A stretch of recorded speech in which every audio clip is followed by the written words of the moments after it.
दिल्ली में हैं और दिल्ली ऊर्जा का केंद्र है।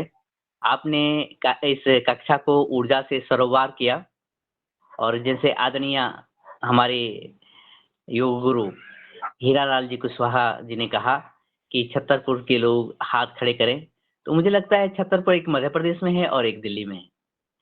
तो ये समागम है ऊर्जा का और माँ पीताम्बरा का ये ऊर्जा प्रवाह और परम पूज्य ऋषि युग्म का ये ऊर्जा प्रवाह पूरे भारत में, पूरे विश्व में फैल रहा है।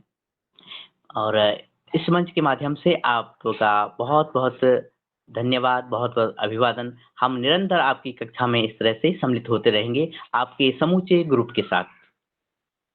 अब जबकि हम योग के बाद आहार पर चर्चा कर रहे हैं, आहार के सत्र पर चर्चा कर रहे हैं और आहार के सत्र पर अलग-अलग विषयों पर चर्चा होती है और आजकल हम योगाहार की नियमावली कि कैसे योगाहार को इसे चतुर्थ वर्ष से लेकर के और आने वाले 3 वर्ष तक हम एक सुव्यवस्थित तरीके से आगे बढ़ाएँ और इस ऊर्जा प्रवाह को जिसको कि आदरणीय योगाचार्य जी ने आज हमें दी, उसको आगे हम प्रवाह करें उसका। तो इस क्रम में चर्चा हो रही थी और चर्चा ये भी हो रही थी कि हमने गूगल फॉर्म कल भरा और कल की ही बात की जाए तो हमने अ अ, जो नीति और नियमावली है, संस्कार और व्यवहार की बात की और उसी क्रम में कल कुछ अन्य बातें भी हुई हमने फसल सुरक्षा पर भी बात की। आज का ये सत्र आरंभ हो, आगे बढ़े। मैं सबसे पहले हरिद्वार पहुँचता हूँ और आदरणीय पवन कुमार सर से निवेदन करता हूँ जी, कि मैं आज बोलूँ? वो मार्गदर्शन करें कि मैं हम बीच में किस तरह जी, जी, जी।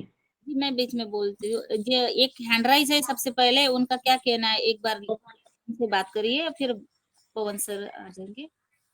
जी आदरणीय आपका हैंड रेज़ है आदरणीय राजेंद्र जी और आप अपनी बात रखें, उसके बाद सभी को मेरा सादर नमस्कार।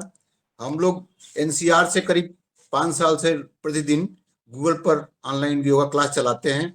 उसमें हमारे शैलेंद्र जी जो है छतरपुर जो हमारे दिल्ली में वहाँ से हैं और उन्होंने हम लोग के दिल्ली से 5-6 लोग और ट्रेंड हो गए हैं जो कि उदय शंकर जी, विनय जी और कई लोग ट्रेंड हो गए हैं, तो वो कराते हैं। बाकी बीच-बीच में हीरालाल जी का भी हम लोग को सौभाग्य प्राप्त होता है, वो भी योगा कराते हैं और योगा से बहुत फायदे हैं और हम मतलब सब स्वस्थ हैं यहाँ पर।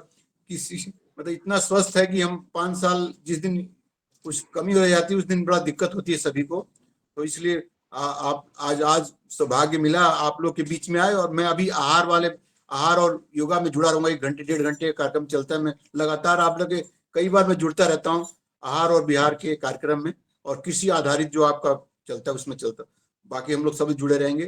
धन्यवाद और आगे आप योगा क्लास आगे चलाइए आप आहार और बिहार का। धन्यवाद।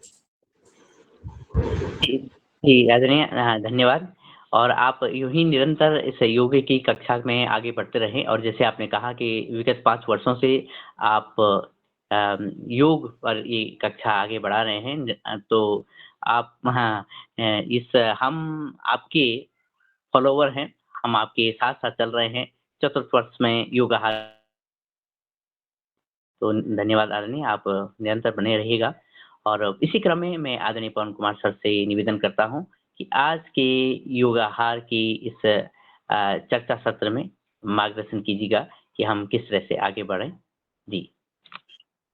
जी, नमस्कार, धन्यवाद दिनेश जी और आज की योग शिक्षक शैलेंद्र जी का और उनके साथ जुड़े हुए सभी साथियों का बहुत अभिनंदन, उनको लाने के लिए इस मंच पर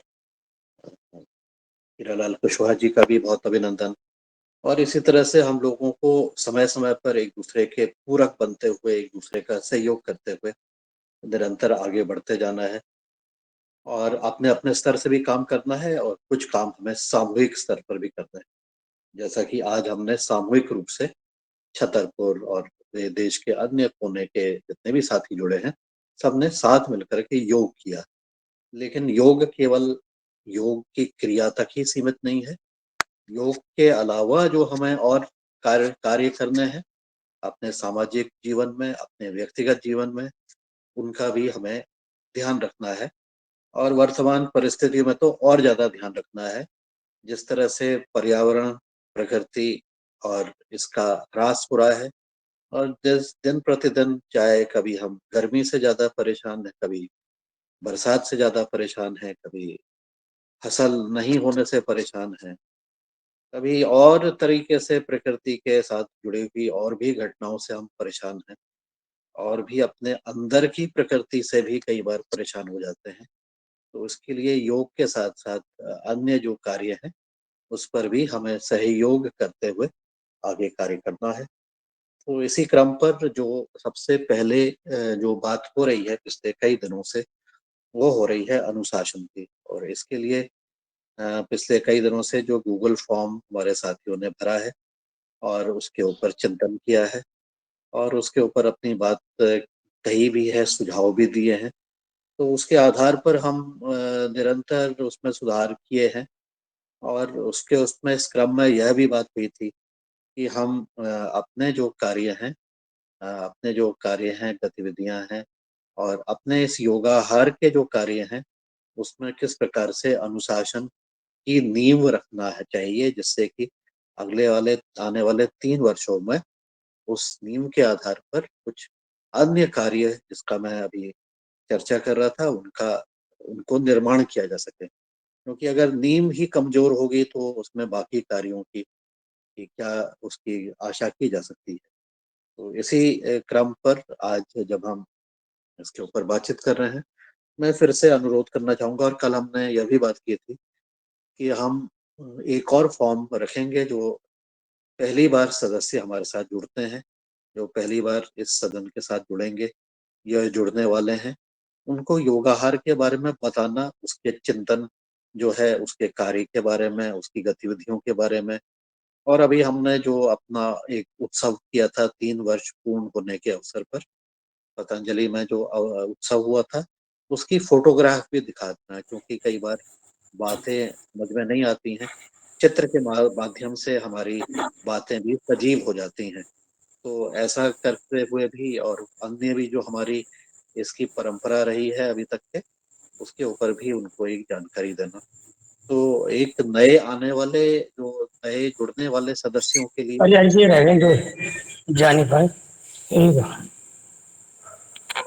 हाँ जी जो नए आदरणीय, आज किसी का माइक अलग से खुला हुआ है, कृपया म्यूट कर लीजिएगा। तो नए जुड़ने वाले जी जितने सर। भी सदस्य हैं, उनके लिए जो फॉर्म है, मेरा अनुरोध रहेगा दिनेश जी से कि कृपया उस फॉर्म को भी आज एक बार आप पढ़ के सुना देंगे, तो सबको एक उसकी जानकारी हो जाएगी। उसमें हम किसी प्रकार की कोई पुष्टि नहीं करा रहे हैं। पुष्टि उनसे बाद में कराएंगे जब वो नियमित रूप से इस कक्षा में जुड़ने लगते हैं, तो उसके बाद उनकी पुष्टि भी हो जाए। तो ये, क्योंकि ये स्वैच्छिक कार्य है, ये स्वैच्छिक कार्य के साथ-साथ जो स्वेच्छा से इसमें जुड़ता है और इसकी अपनी बात कहता है, दूसरों की बात सुनता है, उसके बाद कुछ कार्य करते हैं अपने अपने सामाजिक जीवन में, व्यक्तिगत जीवन में, उसको इस मंच पर आकर के पुनः जब वो बताएंगे, तो उससे बाकी जो सदस्य हैं उनका भी ध्यान खिंचेगा और हो सकता है कि वो भी उन बातों से प्रेरित हो सकें। तो इन सब चीज़ों को संजोने के लिए जो नया फॉर्म बनाया है, उसके बारे में दिनेश जी बताएंगे। और मैं यह भी बताना चाहूँगा कि जो हमने लिंक भेजा है, उसके साथ ही आज तक के शायद उसमें हमारी जो 3-4 दिन का जो एक कार्यक्रम रहा कुल मिलाकर के, उसमें उसकी रिपोर्ट भी अंग्रेजी और हिंदी में भी लगभग तैयार हो गई है। और आज उस रिपोर्ट को भी उस लिंक में जो दिया गया है, उसी के साथ वो रिपोर्ट भी उसमें अपलोड हो जाएगी। तो आप लोग उसमें रिपोर्ट भी पढ़ सकते हैं, फ़ोटो भी देख सकते हैं, अपनी स्मृतियों को याद भी कर सकते हैं। जो फ़ोटो आपको अच्छी लगती है उसको डाउनलोड कर लें, और भी जो चीज़ अच्छी लगती है उसको डाउनलोड कर लें। साथ ही जितने भी प्रस्तुतिकरण हुए थे, उनकी भी फ़ोटो उनकी भी जो प्रस्तुतिकरण की जो प्रेज़ेंटेशंस हैं, पीडीएफ में या जो भी इस है, वो भी उसमें अपलोड कर दिए गए हैं। तो आपको अपने कार्य में जो भी चीज़ों की आवश्यकता है, उसमें फ़ोन नंबर दिए हैं, ईमेल दिए हैं, सभी प्रेज़ेंटर्स के नाम और उसकी फ़ोटो और उसके साथ अन्य जो जानकारी है वो भी उपलब्ध करा दी गई है। तो आप उसको देख कर के जो चीज़ आपको उचित लगती है, उसके आधार पर आप स्वयं काम करना शुरू कर दें। यह इंतज़ार नहीं करें कि कोई आपसे संपर्क करेगा तभी आप काम करेंगे। तो अपने स्तर से जो भी आप काम अपनी स्वेच्छा से करते हैं, अपने हित के लिए करते हैं, समाज के हित के लिए करते हैं, इस दुनिया की जो प्रमुख जो चीज़ें हैं, सबसे महत्वपूर्ण चीज़ है, हमारा पानी, हमारी मिट्टी, उसके लिए काम करते हैं। तो यह आपका योगदान है, यह हमारा इस धरती में आने के लिए भी जो हमें योगदान करना है, वो सबसे बड़ा ऋण जिसको कहते हैं, उसको हम उतार सकते हैं, अगर हम मिट्टी और पानी और प्रकृति के प्रति काम करते हैं। ऐसा मेरा मानना है और इस पर भी आप लोग ध्यान दीजिएगा और इसके ऊपर ज़रूर चर्चा करिएगा, चाहे अपने घर में हो, परिवार में हो। पहले तो आत्मचिंतन करिएगा कि ये बात भी सही है कि नहीं है और अगर बात सही लगती है, तो इसको बाकी साथियों से भी चर्चा करिएगा और अपनी जो अनुभव हैं, उसको भी इस मंच पर समय-समय पर आप साझा करने का प्रयास करिएगा। तो इससे हम सब लोग प्रोत्साहित होते हैं, हमें नई ऊर्जा मिलती है, जब भी कोई इस तरह की बात होती है। तो इसके साथ ही जो 2 दिवस के हमारे वीडियो जो बने हैं, उनको भी उनकी एडिटिंग चल रही है क्योंकि वो बहुत बड़े वीडियो थे और अच्छे उसमें थे, तो उसको एक छोटा करते हुए उसको भी संभवतः आज से हम यूट्यूब में डालना शुरू कर देंगे और यूट्यूब में डाल करके आप वीडियो के माध्यम से वहाँ की जो सजीव प्रस्तुतियाँ हैं, उनको भी आप देख पाएँगे और उसको उस दिन के जो पल हैं, उनको आप याद कर पाएँगे।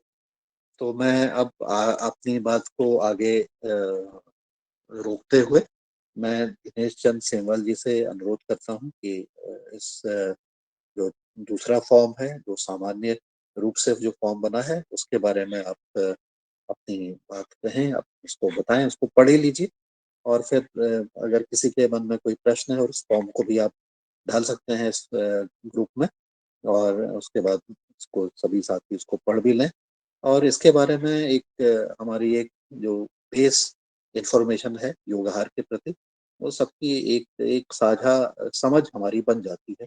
तो जब भी हम बातचीत करते हैं और किसी से हम चर्चा करते हैं योग आहार की, तो हम उन उन चीज़ों को जो वर्णित है उनका तो हम ज़रूर ज़िक्र कर लें और इसके अलावा आपको कोई और अच्छी चीज़ लगती है या कोई आपको बात अच्छी लगती है, उनको भी उसको भी जानकारी दें। और साथ में अगर उस फॉर्म में अगर कोई चीज़ आपको लगता है कि कोई चीज़ छूट गई है, कोई चीज़ महत्वपूर्ण है या कोई चीज़ नहीं होनी चाहिए, तो उसका भी फीडबैक हमें देंगे, तो हम आवश्यक संशोधन कर लेंगे। ये सीखने-सिखाने का और निरंतर आगे बढ़ने हुए छोटे-छोटे कदम आगे बढ़ाते हुए उसकी प्रक्रिया उसपे कार्य चल रहा है और हम अपने कार्यों में निरंतर सुधार भी करने का प्रयास करते रहते हैं।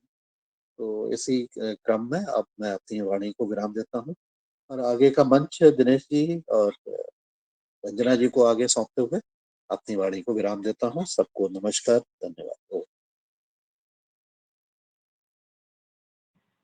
जी, आदरणीय धन्यवाद।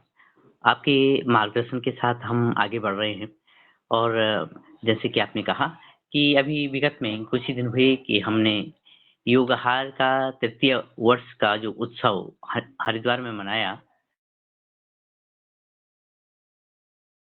आदरणीय सभी सदस्यों का एक चिंतन था कि एक बार हम अ, निर्धारित करें तो उस दिशा में कैसे आगे बढ़ रहे हैं और उसी के लिए हम योगाहार की खिड़की से यो योगाहार के वातायन या फिर रोशनदान से ये संभावनाएँ देख रहे हैं कि किस तरह से हमारे जो नए सदस्य जुड़ रहे हैं, उनको फिर से योगाहार की जानकारी दी जाए और साथ में जो योगाहार के सदस्य हैं, वो अपने जो दूसरे गूगल फॉर्म की चर्चा हो रही थी, वो पहले जो कि आपने मार्गदर्शन दिया है, हम पुनः-पुनः इस योगाहार के मंच में सभी सदस्यों का हार्दिक धन्यवाद करते हैं कि अ आपने इस कार्य को संजो करके, सँवार करके आगे बढ़ाया है और पुनः-पुनः अभिवादन, पुनः-पुनः स्वागत सभी का, खासकर नए सदस्यों का और ये जानकारी नए सदस्यों के लिए भी महत्वपूर्ण है क्योंकि ये सामान्य जानकारी है योगाहार की, जो हम विगत 3 वर्षों से जीते आए हैं। जानकारी, जिसमें एक है और इसमें सबसे पहले योग सत्र और फिर चर्चा सत्र का समय दिया गया है कि 30 से लेकर के 7 बजे तक नित्य निरंतर होता आया है और उसके बाद चर्चा सत्र हमारा प्रारंभ होता है, जिस चर्चा सत्र में अभी हम मौजूद हैं, उपस्थित हैं और इसमें हम वार्ता कर रहे हैं। इस जो पीडीएफ में जो जानकारी जुड़ने के लिए क्लिक करें, ऐसा लिखा गया है और ये हमारी जो निरंतर खुलने वाली जो खिड़की है योगाहार की गूगल मीट के जरिए, तो उसमें इसका लिंक साझा दिया गया है और साथ ही सामान्य जानकारी शुरुआत होती है कि योग और आहार ये सभी आप लोगों के माध्यम से ही बनकर तैयार हुआ है और बनने से अधिक ये गुनने से और आगे बढ़ने से तैयार हुआ। योग और आहार पर आधारित एक दैनिक स्वैच्छिक ऑनलाइन कार्यक्रम है। कोरोना काल से नियमित चलने वाला यह कार्यक्रम आप सभी के सहयोग के साथ चतुर्थ वर्ष में प्रवेश कर चुका है। इस कार्यक्रम को पूज्य संतों और योग पुरुषों, प्रमुख रूप से आयुर्वेद शिरोमणि परम पूज्य आचार्य श्री एवं परम पूज्य योग ऋषि स्वामी जी महाराज का आशीर्वाद मिला है। इस मंच पर समय समय पर पद्मश्री से सम्मानित कई व्यक्तियों, भारतीय प्रशासनिक सेवा के वरिष्ठ सदस्यों के साथ ही विज्ञान, अध्यात्म, कृषि, संस्कृति और समाज के विभिन्न क्षेत्रों के प्रतिष्ठित व्यक्तियों ने भाग लिया और अपना मार्गदर्शन दिया है। यह अनुभव साझा करने और सीखने का अनूठा मंच है। कार्यक्रम में आपके सकारात्मक विचारों का सदैव स्वागत है। फिर इसमें भाषा जो कि योगाहारियों की भाषा है, उस पर ही जानकारी दी गई है और वो है हम अपने ऋषि युग्म को संबोधित करते हुए या उनका नाम लेने से पहले परम पूज्य, श्रद्धेय या पूज्य वर्जन से समान सूचक शब्दों का प्रयोग करते हैं। योगाहार वार्ता में सभी सदस्य एक समान हैं। हम सभी सदस्यों को संबोधित करते हुए आदर सूचक शब्द आदरणीय श्री या श्रीमती और नाम के अंत में जी का प्रयोग करते आए हैं। योगाहार के चलते चलते हमने जो व्यवहार पाया है और जो व्यवहार हमने इसमें अपनाया है, वो इस तरह से इसमें अंकित है, लिखित है कि कार्यक्रम में एक दूसरे को सम्मानजनक शब्दों के साथ संबोधित करने के साथ ही वार्तालाप के दौरान अपनी बात रखने के लिए हैंड रेज करना, समय की मर्यादा को देखते हुए अपनी बात कहकर दूसरों को अवसर देना और ऑनलाइन कार्यक्रम के दौरान आवश्यकता पड़ने पर वीडियो या माइक खोलना अथवा बंद करना योगाहार के सामान्य और महत्वपूर्ण व्यवहार हैं। अब क्या किया जाए? ये खासकर नए सदस्यों के लिए है कि क्या करें। हर सुबह योगाहार से जुड़ें, योग करें और विष मुक्त भोजन के साथ स्वस्थ जीवन शैली अपनाएं, लोगों के अनुभवों को सुने और अपने अनुभव सुनाएं। ये खासकर इस योगाहार कार्यक्रम में होता आया है। ये सीखने और समझने की प्रक्रिया निरंतर आगे बढ़ रही है और इस पेज पर जिसको मैं पढ़ रहा हूँ, इसमें आखिर में 2 लिंक दिए गए हैं।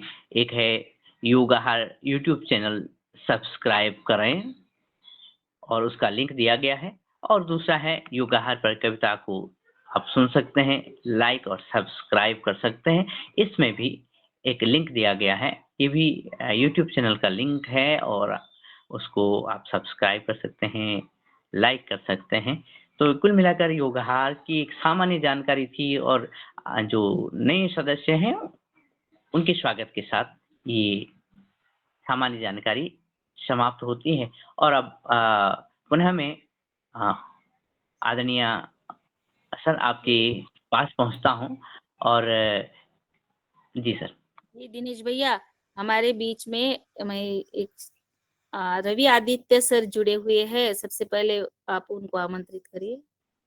जी, और सबसे पहले रवि आदित्य जी, जो कि बिहार से योगहार का प्रतिनिधित्व करते हैं, कई लोगों को आपने जोड़ा है। साथ में हमने आपके माध्यम से कई किसानों की जो सक्सेस स्टोरी है, सफलता की कहानी है, आपने योगहार के मंच पर बार-बार और समय-समय पर बताई है, ताकि हम प्रेरित हों कुछ नया करने के लिए, कुछ देखकर सीखने के लिए और सीख कर आगे कार्य को बढ़ाने के लिए। ऐसे ही हमारे रवि आदित्य जी आज इस मंच पर उपस्थित हैं और मैं उनसे निवेदन करता हूँ आपका आज का जो विचार हम सुनने के लिए लालच हैं और आप अपनी बात रखिएगा सर, श्री रवि आदित्य जी। जी बहुत-बहुत धन्यवाद दिनेश जी और रंजना जी आपका भी बहुत-बहुत आभार और सबसे मुझे सर हम जी एक क्योंकि आप और हमारे हो गई थी बात हो गई थी, आप आ रहे थे हरिद्वार में प्रोग्राम के लिए और आपको बताना होगा आप क्यों नहीं आए और जो फाइन भी होगा वो आपको दिया जाएगा। जी। जी, बिल्कुल, बिल्कुल। नहीं देखिए ऐसा था कि हम लोगों ने कोशिश की थी मतलब सर से भी बात हुई थी और इसमें ऐसा हो गया कि जो टिकट के लिए थी मतलब हम लोगों ने एक साथ में उमाशंकर जी थे, बिंदेश्वर तिवारी जी थे, तो हम लोगों का प्रोग्राम ऐसा ही था कि एक ही ट्रेन से जाना था। तो इन लोगों की बात हो गई थी एक जगह क्योंकि टिकट अवेलेबल नहीं थे और हमने भी एक जगह कोशिश किया था कि वहां से उनका आश्वासन मिल गया था कि टिकट आपको मिल जाएगी और हमने 2 लोगों का अपना और भुवनेश्वर राय जी का हमने उनको कह दिया कि आप करवा देंगे जाने जाने का कि कम से कम हो जाएगा आना अपने दिल्ली होके कर लेंगे उसमें। लेकिन लास्ट में क्योंकि वो स्टेशन कोटा कुछ था वो बताया कि थोड़ी असमर्थता जाहिर कर गए और मुझे बहुत ही अफसोस हुआ क्योंकि एक सब लोगों से मिलने की बात थी और एक साथ साथ में खुशी थी कि जिस तरह के आयोजन के साथ साथ जैसा भी आदरणीय पवन सर बता रहे थे कि फोटो और वीडियोस अपलोड हो रहे हैं तो वो आप लोगों ने जो समय समय पे जो ग्रुप में वो सारे आ रहे थे तो मैं अपने आप को एकांत में महसूस नहीं कर रहा था आप लोग के साथ उस भीड़ में उस कार्यक्रम में साथ में मौजूद था एक एक पिक्चर्स में यहाँ तक कि अभी उमाशंकर जी हैं बिंदेश्वर जी हैं मैंने उन लोगों को भी कहा कि आप लोग भी अपनी ओर से कुछ क्लिप शेयर करते रहेंगे सुबह हवन के कार्यक्रम के बीच थी ये लोग मेरे रिक्वेस्ट पे उन लोगों ने भी मुझे वीडियो भेजते थे वो लोग ग्रुप फोटो होती थी कहीं पे जितनी कार्यक्रम थे मतलब आप कहते नहीं कि आप में मेरी मौजूदगी भले बिहार में रही हो पर अगर कहूँ तो मेरी आत्मा वहां पे थी आप लोगों के बीच में और ये कार्यक्रम बहुत ही अनूठा था और सच में अविश्वसनीय यात्रा की ओर हम लोग बढ़ रहे हैं कि ये जो तीसरे से चौथे वर्ष की ओर हम लोग गए हैं वो आदरणीय पवन सर के मार्गदर्शन के कारण और निरंतर हम लोग बढ़ते रहेंगे ये पूरा अटूट विश्वास है मेरा जी जी जी बहुत बहुत धन्यवाद आपको जी, जी, बहुत-बहुत धन्यवाद सर आपका और वास्तव में ये बात है कि जो सभी की भावनाएँ थी, वो सूक्ष्म रूप से तरंगित हो रही थी या जो यज्ञ क्षेत्र में, योग क्षेत्र में और अलग-अलग शास्त्र क्षेत्रों में क्योंकि इसमें अभी चैट बॉक्स में कमेंट्स भी आ रहे हैं कि आप सभी की जो उपस्थिति है, वो हम महसूस कर रहे थे। हाँ, स्थूल रूप से आपकी सभी की कमी खल रही थी लेकिन आप सभी लोग उपस्थित थे और ये भावनाएँ ये हैं कि हमने इनको संजो करके, गुँथ करके, बुन करके योगहार के इस मंच को चतुर्थ वर्ष में हम प्रवेश कर रहे हैं और जी बहुत-बहुत धन्यवाद आपका और जैसे कि अभी आपने भी बताया कि जो अभी आपसे पहले आदरणीय पवन सर ने बात रखी थी कि जो हमने अभी जो एक लिंक साझा किया है बढ़ोतरी ये हुई है, उसमें एडिशन ये हुआ है कि उसमें अब हम जो कार्यक्रम से संबंधित जो रिपोर्ट बनी है, तो वो उसमें हम देख सकेंगे। साथ में हम उसमें जो यूट्यूब चैनल सब्सक्राइब करने का तो है ही है, लेकिन सा उसके अलावा कविता को हम पढ़ सकेंगे और सुन भी सकेंगे और उसके अलावा जो कार्यक्रम हुआ है, उसकी वीडियोज़ और फ़ोटोग्राफ अलग-अलग लिंक में, अलग-अलग विंडोज़ में हम खोल सकेंगे। ये सूचना भी साथ में इस लिंक के साथ साझा है, जो हमने चैट बॉक्स में दी है और आदरणीय सर से निवेदन है कि जिन भी महानुभावों ने अभी जो गूगल लिंक जो हम भर रहे हैं, अगर वो नहीं भरा है, तो उसको भर दीजिएगा और आगे के लिए इसके आगे के लिए मैं आदरणीय रंजना जी बहन जी से निवेदन करता हूँ कि आप अपनी बात रखें। जी, और जो गूगल फॉर्म है उसको आप सब यानी उसको ये जब तक कि हमारा ये सत्र चल रहा है तब तक गूगल लिंक भी हमारा ये आप निरंतर चलता रहेगा और आप भर सकेंगे। जैसे ही सत्र समापन हो जाता है उसके साथ शायद आप उसको भर नहीं पाएँगे, फिर कल आपको भरना पड़ेगा। मैं आदरणीय पवन कुमार सर से निवेदन करता हूँ। जी, आपका हैंड रेज़ भी है। स्वागत। जी, जब ये बात हो रही है कि अ, अभी रवि आदित्य भुवनेश्वर राय जी वहाँ से नहीं आ पाए थे।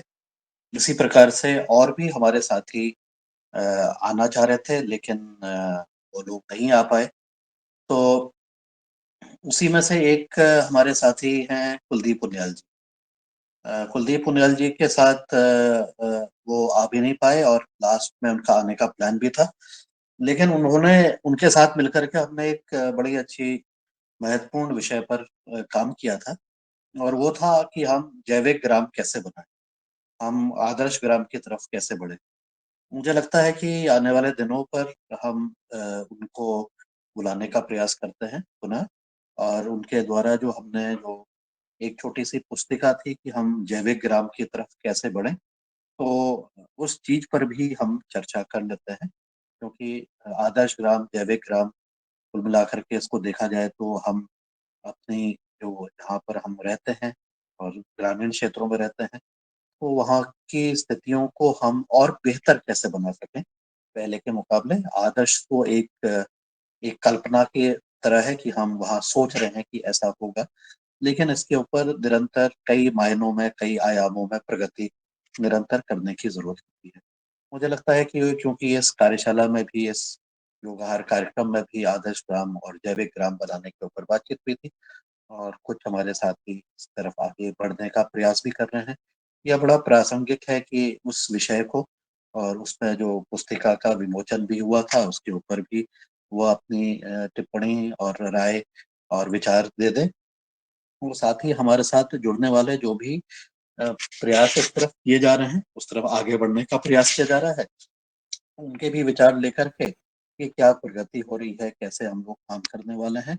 मुझे लगता है कि अगला पायदान हमारा इस तरफ भी हो कि जब हम अनुशासन से आगे बढ़ करके आगे बढ़ने का काम करें, तो जमीनी स्तर पर जो काम कर सकते हैं उस तरफ बढ़ने के लिए हम विचारों का आदान प्रदान भी इस तरह से करेंगे, तो इसका फायदा हमें बहुत अच्छा तरह से मिलेगा। और उसको जो है ना, उसके जो अनुभव हैं, उसके अभी तक के हमारे जो अनुभव हैं, उसको भी हम एक तरह से साझा कर पाएंगे कि कैसे हम प्रगति कर पा रहे हैं, कहाँ पर हमें बाधाएं आ रही हैं, कहाँ हमें और काम करने की जरूरत है, कुछ नए विचार इसमें क्या हैं, उसके नवाचार हमने क्या किए हैं।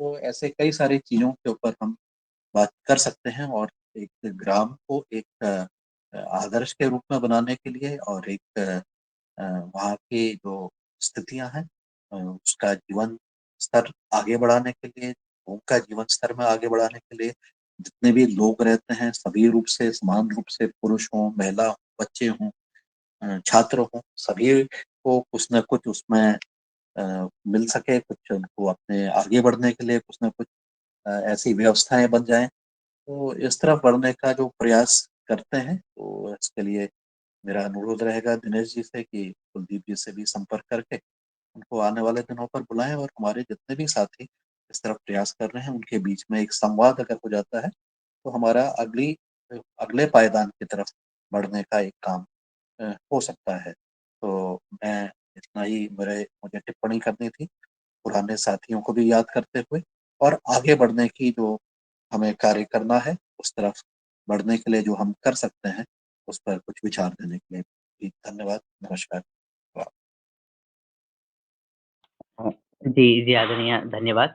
और ये महत्वपूर्ण सुझाव है वो ये कि हम जो भी हमारे सदस्य हैं जो नित्य निरंतर योगाहार के साथ आगे बढ़े हैं, तो उनसे हम जो बीच में कभी-कभार जुड़ना नहीं हो रहा है, उन सभी से हम संपर्क करें। निश्चित ही आदरणीय कुलदीप बुनियाल सर का बहुत महत्वपूर्ण योगदान रहा है कि हम जैविक ग्राम कैसे बनाएं, या उपभोक्ता टूल्स के रूप में उन्होंने जो कार्य किया है, पुस्तिका बनाई है सबसे के साथ मिल करके, और इसी उन्हीं के साथ साथ अन्य सदस्यों से भी। और मैं तो यहाँ भी निवेदन करूंगा कि हमारे आसपास, यानी हम जिन्हें जानते हैं, जिनका कांटेक्ट हमारे पास है, तो यदा कदा हम उनसे संपर्क करते रहें और साथ में योगाहार से भी जोड़ते रहें। संपर्क करने से ये रहेगा कि हम उनकी स्वास्थ्य की, उनकी स्थिति की सुध ले सकेंगे, और दूसरा, योगाहार में जुड़ने से हम एक दूसरे के बारे में नित्य निरंतर तो जानते ही हैं। इसी क्रम में जबकि हम आगे बढ़ने की बात कर रहे हैं, तो मैं आगे बढ़ता हूँ आप सभी के माध्यम से, और ये निवेदन करता हूँ कि आप इस क्रम में, जबकि हम योगाहार के लिए कुछ विशेष करना चाहें, कुछ नियमबद्ध होकर के, अनुशासन हो के साथ आगे बढ़ना चाहें, तो आपके हैंड रेज हों और आप अपने सुझाव दीजिएगा। इसी क्रम में श्री हमारे आदरणीय नागेंद्र लोधी जी, आपका बहुत-बहुत स्वागत है।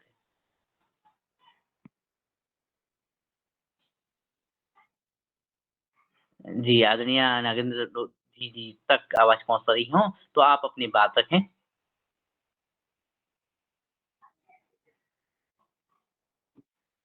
कल जब हम वार्तालाप के अंतिम पड़ाव में थे, दूसरे सत्र के, तो आदरणीय अनिल राय जी, आपका हैंड रेज़ था और समय अभाव के कारण हम आपकी बात नहीं ले पाए थे। तो आप बात रखिएगा अगर आप तक आवाज़ पहुँच रही हो।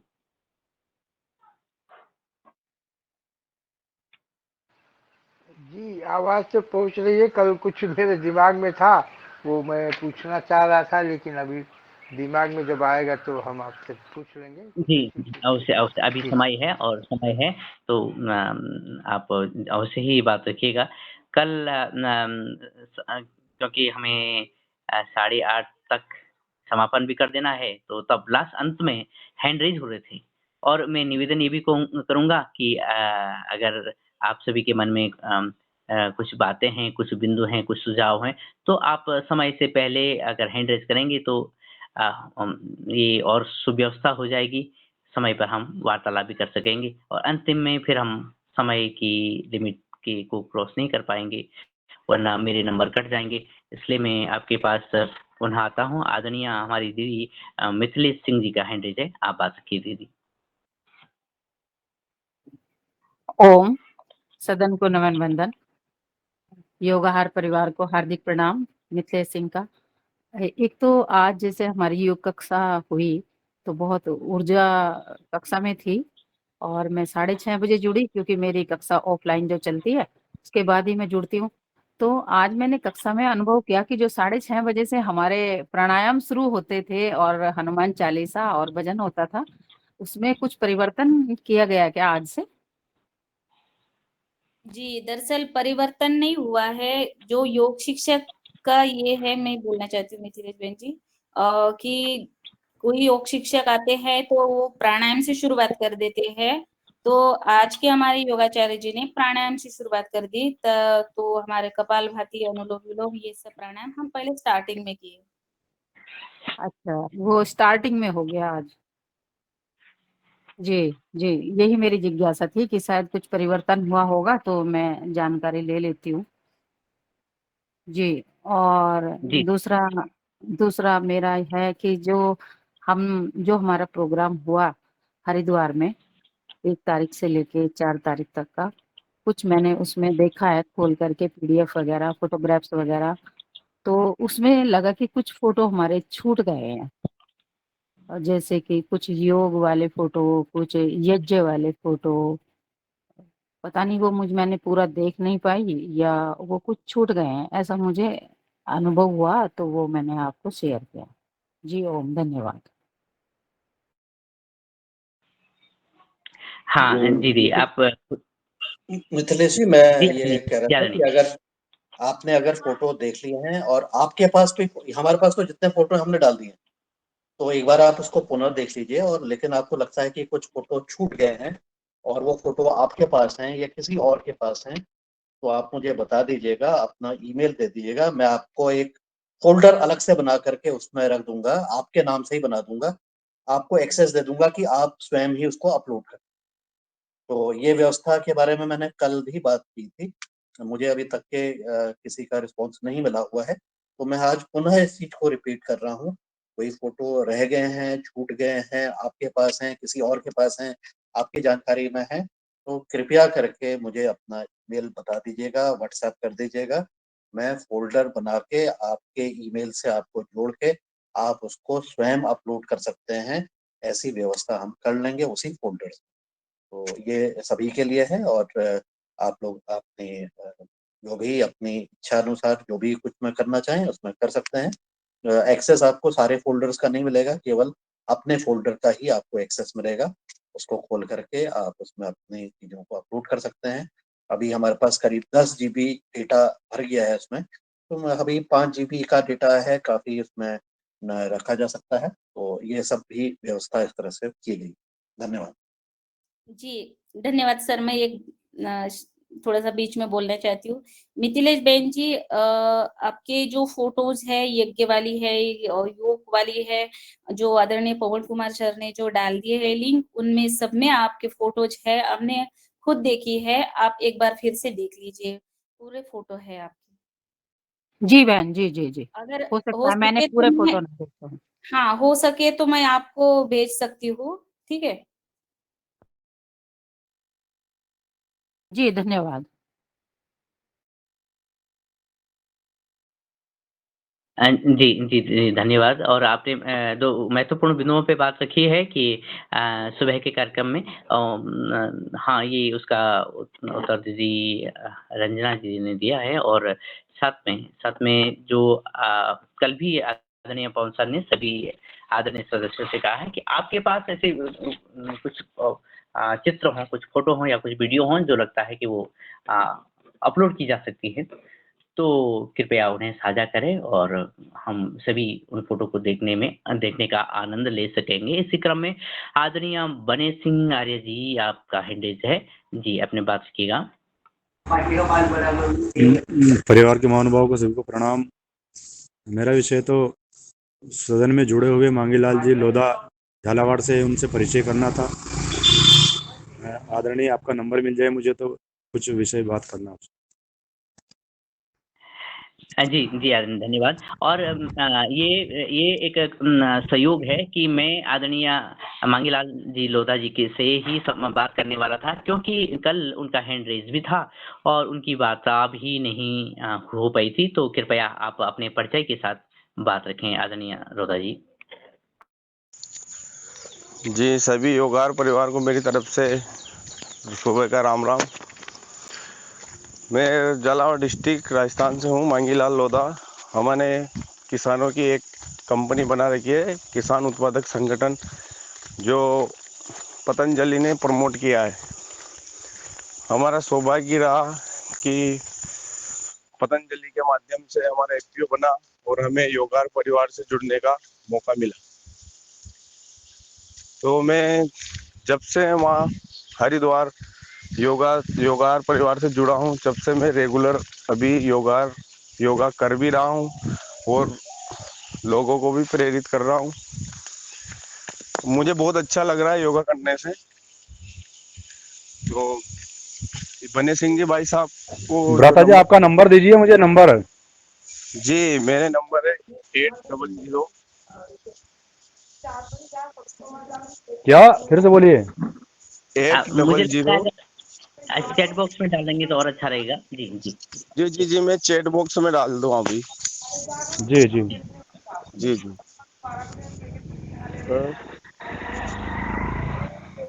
और इसी क्रम में आदरणीय नागेंद्र लोधी जी तक हमारी आवाज़ अभी तक नहीं पहुँची है। अगर पहुँचती है तो आपका हैंड रेज़ भी है, आप बात रखिएगा। धन्यवाद आदरणीय मांगीलाल लोधा जी। आप अपना माइक म्यूट कर दीजिएगा और हम पुनः चलते हैं अन्य सदस्यों की तरफ। और इसी क्रम में आदरणीय मुन्नीलाल जी भाई साहब तक पहुँचते हैं। संभवतः आप यात्रा मार्ग में होंगे और आप तक आवाज़ पहुँच रही हो, तो आप मार्गदर्शन दीजिएगा।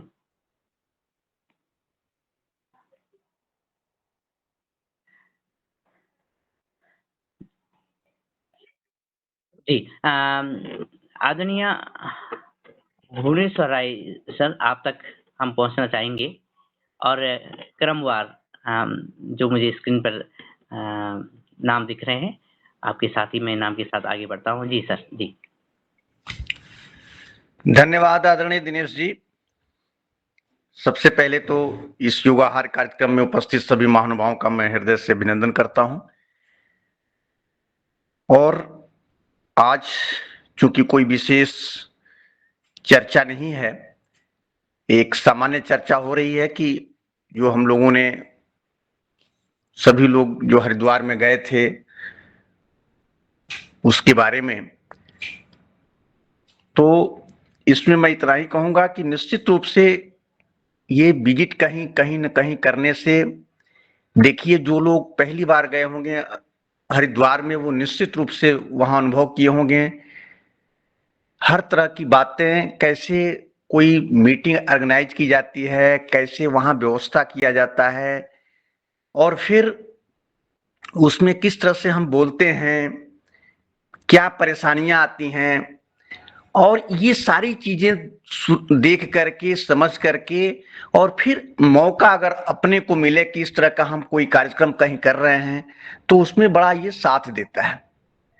और जितने भी इसमें महानुभाव जुड़े हैं, मैं सबसे निवेदन करूंगा कि निश्चित रूप से हम लोग योगाहार कार्यक्रम से बहुत कुछ सीखते हैं और इसको किसी न किसी माध्यम से, जिस माध्यम से भी हो सके उस माध्यम से फील्ड पर ले जाने की कोशिश करें।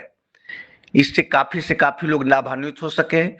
कभी कभी पतंजलि में भी इस तरह के प्रोजेक्ट आते हैं कि जो हम लोग ट्रेनिंग वगैरह कराते हैं, उसमें जितने लोग इसमें शामिल हैं, जितने लोग इसमें हैं, अगर वो उसमें से मैक्सिमम लोग उसमें शामिल होकर के ट्रेनर बन करके, किसी को ट्रेनर बनवा करके, और अपने, अगर मान लीजिए कि आप खुद नहीं कर पा रहे हैं तो अपने गांव के लोगों को ऑर्गेनाइज करके, इकट्ठा करके, फिर संबंधित लोगों से बातचीत करके सबको जो है ट्रेनिंग करवा लें, सबको उसका बेनिफिट दिलवा दें। तो इससे ये होता है कि अगर आपने कहीं कुछ सीखा, कहीं कुछ अध्ययन किया, किसी से परिचय हुआ और उस परिचय का लाभ अगर आप अपने गांव के लोग, अपने क्षेत्र के आसपास के लोगों को अगर आप देते हैं तो निश्चित रूप से वे लोग भी कहेंगे कि निश्चित रूप से आपने कुछ हमारे लिए किया है। इसी के साथ मैं आज कुछ ज्यादा न कहते हुए बस यही कहूंगा कि निश्चित रूप से समय समय पर हम लोग इस पर चर्चा करते रहें। काफी जैविक खेती, प्राकृतिक खेती पर हम लोगों ने चर्चा कर लिया है। फिर एक बार समय समय पर कभी कभी इसका भी रिवाइज होगा और रिपोर्ट वगैरह जो बनी है उसको भी मेरा थोड़ा सा यह है कि अगर आदरणीय दिनेश जी एक दिन उसको भी रन थ्रू कर दिया जाए इस योगाहार कार्यक्रम में, तो सब लोग उसको देख लेंगे। मुझे लगता है कि कभी कभी जो चीजें कहीं पड़ी रहती हैं उसको फिर लोग देख नहीं पाते हैं, तो ये इसमें थोड़ा सा समय भी हम लोग के पास रहता है और 1-1.5 घंटे का समय भी है, पर्याप्त समय है। तो अगर कभी उसको भी दिखा दिया जाए कि देखिए किस तरह से बना है, किस तरह से रिपोर्ट भी बनाई जाती है, तो हमारे जो भी महानुभाव हैं, जो जिनको अपने आने वाले समय में कभी इस तरह का रिपोर्ट भी बनाना हो तो उससे भी कुछ सीखने का मौका मिलेगा। इसी के साथ मैं अपनी वाणी को विराम दूंगा, एक बार फिर इस आशय के साथ कि आप सब लोग बहुत ही सकुशल रहें। धन्यवाद। जी आदरणीय, धन्यवाद। महत्वपूर्ण सुझाव और कि हम समय समय पर अपनी गतिविधियों से पुनः परिचित हों, परिचय कराएं और फिर आगे बढ़े, आपका महत्वपूर्ण सुझाव है। और जो सुझाव ये है कि जो रिपोर्ट इसमें साझा है उसको भी एक दिन हम इस मंच पर इस वार्तालाप के दौरान पेश करें, तो जैसे ही आप सभी की आज्ञा होगी वैसे होगा अगला कार्यक्रम। और इसी क्रम में आदरणीय मुनीलाल जी भाई साहब, आपका हैंड रेज है। जी जी दिनेश भैया, दरअसल मैं हूँ। जी हाँ, और क्योंकि मैं दूर बैठा हूँ, यहाँ से मुझे दिखाई नहीं दे रहे हैं कि हमारे भाई साहब हैं या हमारी दीदी हैं, तो जी आपका स्वागत। जी, जी, जी। दरअसल मैं आदरणीय आपसे निवेदन था कि बहन कुसुम दीदी, जो कि बहुत ही सुंदर समाज कार्य में लगातार निरंतर जुड़ी रहती है और उनके हाथ से सेवा होती है। ऐसे हमारी बहन कुसुम दीदी का कल शायद मैरिज एनिवर्सरी थी उनकी, तो मैं आपसे निवेदन करती हूँ कि आदरणीय बहन कुसुम दीदी से एक बार मंच पर बुला दिया जाए और फिर वो है ना, उन्होंने क्या किया जो कि कल पुन्नेलाल भाई साहब ने फ़ोटो जो योगार में भेज दी थी, तो मैं कुसुम दीदी से निवेदन करती हूँ अगर वो आप आवाज़ आ रही है तो आप आइए, आपका स्वागत है। और क्योंकि उन्होंने जो यहाँ पर भी गुरुदेव सेवा मंडल का जो कार्य मैंने 2 दिन पहले दिखाया था, उन्होंने अपनी भागीदारी दी और उन्होंने वहाँ पर भी अपनी सेवा दी। तो मैं आदरणीय बहन कुसुम दीदी से निवेदन करती हूँ कि आप आए मंच पर। जी। धन्यवाद रंजना जी, आपने मुझे फिर आमंत्रित किया है। वैसे तो मैं सबसे पहले सदन में सभी को, सब भाई बहनों को मैं प्रणाम करती हूँ। ओम, मेरे गुरु जी को प्रणाम, आचार्य जी को प्रणाम और सदन के सब भाई बहनों को प्रणाम। और संचालन करता जो हैं हरिद्वार से लेकर और योगाहार परिवार में आदरणीय पवन कुमार जी, आदरणीय दिनेश जी, आदरणीय मुन्नीलाल जी, आदरणीय रंजना जी और सभी जो हमारे योगाहार परिवार के सदस्य हैं जो समय समय पर संचालन भी करते हैं और अपनी सेवाएं देते हैं, मैं उन सबको प्रणाम करती हूँ और उन सबको धन्यवाद देती हूँ। रंजना जी ने मुझे जो भी बात कहने के लिए दिए वो कुछ कहने लायक तो नहीं है, आपने खुद ही बता दिया है।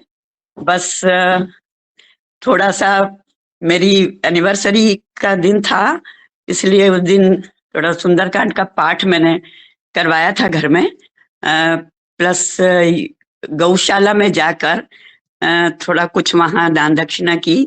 गौ माता को गुड़ जो खिलाया जाता है तो वो वहां पे मैंने समर्पित किया और साथ में पौधा लगाया, पेड़ लगाया। उसके अलावा अब जो रंजना जी ने कहा है वो तो कुछ ऐसे करने के बाद कहने वाली बात नहीं है। कुछ कन्याएं थी उनके लिए मैंने कुछ योगदान दिया है जो रंजना जी के माध्यम से ही गया है, तो बस इतना ही मैं कहूंगी। और तो कुछ जो कुछ करते रहते हैं, बस वो जब करते रहते हैं तो अपने आप ईश्वर का आशीर्वाद मिलता रहता है। मैं इसीलिए मैं सब अपने पूर्वजों को, अपने माता पिता को, अपने सब गुरुजनों को धन्यवाद दूंगी कि ऐसा जीवन दिया है और ऐसी सोच दी है और ऐसे संस्कार दिए हैं जिसके कारण हम अपने इस जीवन को सफल बनाने के लिए हमको जो मिला है वो हम कुछ दे सके। बस इसी माध्यम से, इसी ध्यान से कुछ करते रहते हैं, अदरवाइज ऐसा कुछ बहुत ज्यादा नहीं है। फिर भी बहुत बहुत धन्यवाद रंजना जी, आपको भी बहुत धन्यवाद। और मुझे आपने आमंत्रित किया, मुझे बुलाया, मैंने आज की योग कक्षा तो वाकई बहुत ही मतलब ऊर्जावान रही और वैसे रोज ही रहती है। हमारे तो योगाहार परिवार के जितने सारे सदस्य हैं, सारे भाई लोग जो हैं वो सब इतने एक्सपर्ट हैं, सारी रोज ऊर्जा दिला देते हैं सुबह 5:30 बजे से। तो कई बार तो मैं फिर भी थोड़ा लेट ज्वाइन कर पाती हूँ और अभी भी 2 दिन से मैं यात्रा में थी तो थोड़ा सा लेट ही ज्वाइन किया मैंने, परंतु फिर भी बहुत आनंद आ गया। चलिए धन्यवाद, ज्यादा समय नहीं लूंगी, बहुत बहुत धन्यवाद। जी आदरणीय देवी जी, बहुत बहुत धन्यवाद आपका, बहुत बहुत अभिवादन। और आपने जो जिस पथ पर चली हैं, जो आध्यात्म की जो ऊर्जा आपने बिखेरी है, उसके लिए हम आपको नमन करते हैं। आप यूं ही व्यवहार से और यूं ही जो संस्कार से योगाहार की इस पौध को सींचती रहें और हम सबको मार्गदर्शित करते रहें, ऐसा निवेदन है, ऐसी प्रार्थना भी है, ऐसी शुभकामनाएं भी हैं। और इसी क्रम में आदरणीय डॉक्टर दुबे सर, आपका हैंड है और आपको हम सुनना भी चाहते हैं। आपका स्वागत है। धन्यवाद दिनेश जी, बहुत अच्छी चर्चा चल रही है अलग अलग विषयों पर। मेरे मन में कल से जो एक भावना आ रही है देश हित के संदर्भ में, और सबको मैं अलर्ट करना चाहता हूँ इस मंच के माध्यम से कि हम देश के भविष्य के बारे में भी सोचते हैं और देश के भला हो, कुछ गलत न हो, इस बारे में भी सोचते रहते हो। इस संदर्भ में जो भावना है कि जस्टिस की जो बात होती है, न्याय प्रक्रिया की जो बात होती है, उसमें यदि सभी समान है तो चुनाव प्रचार के लिए किसी को सहूलियत देना यह देश का भविष्य बिगाड़ सकती है। मैं मेरे अनुभव से बोलता हूँ। हमारे यहाँ पे जामुनराव धोटे नाम के एक बहुत बड़े नेता थे, करीबन 20-25 वर्ष पहले। वो जेल में थे और जेल में रहती हुई भी प्रचार प्रसार करके वो जीत के आए थे। ऐसे शायद हिंदुस्तान में कई नेता थे कि जो आरोपी थे, जेल में थे, लेकिन इसके बावजूद वो जेल में ही रह के चुनाव लड़े और जीत के आए। इस परंपरा को कल खंडित किया गया और इस परंपरा को अगर खंडित किया गया, जो तर्क के आधार पर किया गया, वो तर्क भविष्य में एक गुंडागर्दी करने वालों को जेल के बाहर आने का रास्ता तय कर देंगी और निश्चित रूप से इसमें सामाजिक जो भविष्य है, सोशल जस्टिस वाली जो बात कहते हैं हम, वो बिगड़ जाएगी ऐसा मुझे लग रहा है। क्योंकि क्या होता है, कई जो ऐसे गुंडाइज्म वाले एलिमेंट्स है, वो अपना नॉमिनेशन भर देंगे लोकसभा के लिए या विधानसभा के लिए और बोलेंगे कि हाँ, मैं तो उम्मीदवार हूँ, मैं तो स्वयं खड़ा हूँ, मुझे तो मेरा प्रचार करने का हक है। एक्स को अगर वो हक दिया गया तो मुझे भी देना चाहिए। तो ये बहुत गलत परंपरा, ये देश के हित में जायज रहेंगी या ऐसा नहीं होना चाहिए, ऐसा मुझे लगता है। और इसके लिए जो कदम उठाना पड़ेगा कि सुप्रीम कोर्ट में एक हमेशा के लिए एक प्रक्रिया होती है कि 2 जजों की अगर कुछ पिटीशन ने एक डिसीजन दिया है तो उससे बड़ा खंडपीठ हम मांग सकते हैं, 5 जजों का मांग सकते हैं। 5 ने अगर कुछ दिया तो हम 7 का मांग सकते हैं, जिसको हम रिव्यू पिटीशन बोलते हैं। ऐसा रिव्यू पिटीशन दाखिल किया जाए और ये जो गलत निर्णय प्रक्रिया और देश के भविष्य में जो खिलवाड़ करने की प्रक्रिया हो रही है, इसको रोका जाए। इसके संदर्भ में जिसके जहां ताल्लुकात हो, चाहे किसी जजेस से हो, क्या किसी वकील से हो, तो इस तरह से इस मंच के माध्यम से जहां जैसा संभव हो, इस प्रक्रिया में हम लगे तो ही देश हित में हमारा एक कदम साबित होगा, अच्छा रहेगा। कम से कम उस पर चर्चाएं होंगी कि भाई ऐसा क्यों हो रहा है। यही मेरी बात थी। धन्यवाद। जी आदरणीय, आपका महत्वपूर्ण सुझाव, महत्वपूर्ण वार्ता है। और जबकि हम एक अपने कार्यक्रम के लिए, जो कि हमारे स्वास्थ्य के लिए है, भोजन के लिए है, योग और आहार के लिए है, उसके लिए हम बात रखते हैं कि इसको हम नियमवत, संस्कारवत, व्यवहारवत, अनुशासनवत आगे बढ़ाएं। वैसे ही देश की प्रत्येक इकाई और देश के प्रत्येक कार्य को भी अनुशासनात्मक आगे बढ़ना चाहिए। हाँ, अन्य बात तो क्या कहें, लेकिन इस पे हम भविष्य में आने वाले समय में चर्चा तो कर ही सकते हैं, क्योंकि बात करने से ही बात बढ़ती है। और आदरणीय हमारे यहाँ पूज्य वर कहते हैं कि करने से ही होता है, जब कदम बढ़ाएंगे तो कुछ न कुछ रिजल्ट अवश्य ही सकारात्मक सामने आएंगे। और मैं आदरणीय डॉक्टर कुसुम भारद्वाज जी से निवेदन करता हूँ कि आपका हैंड रेज है, आप बात रखिएगा। जी, धन्यवाद दिनेश जी। मैं बस इसी विषय पे, जो भाई साहब ने बोला है, इसी विषय पे 2 शब्द बोल रही हूँ कि जो अभी इन दिनों में जो चल रही है कार्यवाही, तो हम लोग केवल इधर चर्चा कर रहे हैं और सुप्रीम कोर्ट से जो निर्णय हो रहे हैं वो कुछ प्रेजुडिस टाइप के हो रहे हैं, गलत वो चल रहा है। तो इसके लिए हमें अपने योगाहार परिवार से कुछ IPL वगैरह लगाना चाहिए। कोई सक्षम, कोई योग्य एडवोकेट्स के माध्यम से हमें इसके लिए थोड़ा सा कदम उठाना चाहिए, तो कहीं ना कहीं कुछ चर्चा आगे बढ़े। केवल मैं भी कई जगह से सुन रही हूँ, अपन लोग केवल ग्रुप में बैठ के या ड्राइंग रूम में बैठ के या थोड़े से कुछ लोगों के बीच में चर्चा करके, ये तो सब तरफ से आवाज उठ रही है कि भाई गलत हो रहा है, गलत निर्णय हो रहे हैं, प्रेजुडिस निर्णय हो रहे हैं। परंतु हमें उसके खिलाफ कुछ अपनी तरफ से कुछ कदम उठाना पड़ेगा। और कोई एक बहुत IPL लगाने वाले एक एडवोकेट हैं यहाँ दिल्ली में, देखिए अभी मुझे मेरा नाम अटक रहा है, तो उनके माध्यम से या जैसे भी हमें कुछ ना कुछ कोर्ट में अपनी तरफ से वो रखना पड़ेगा, दावा रखना पड़ेगा, तब उसके ऊपर आगे चर्चा हो सकती है, उसके ऊपर आगे जो भी फिर हलचल मचे तो हमें कुछ रिजल्ट मिलेगा। बस ये मेरा एक विचार था जो मैंने रखा। धन्यवाद जी। और ये जो हमारे विचार हैं ये इनके प्रवाह से आगे बढ़ते हुए मैं इन्हीं प्रवाहों के साथ आदरणीय पवन सर तक जाता हूँ कि वो मार्गदर्शन है।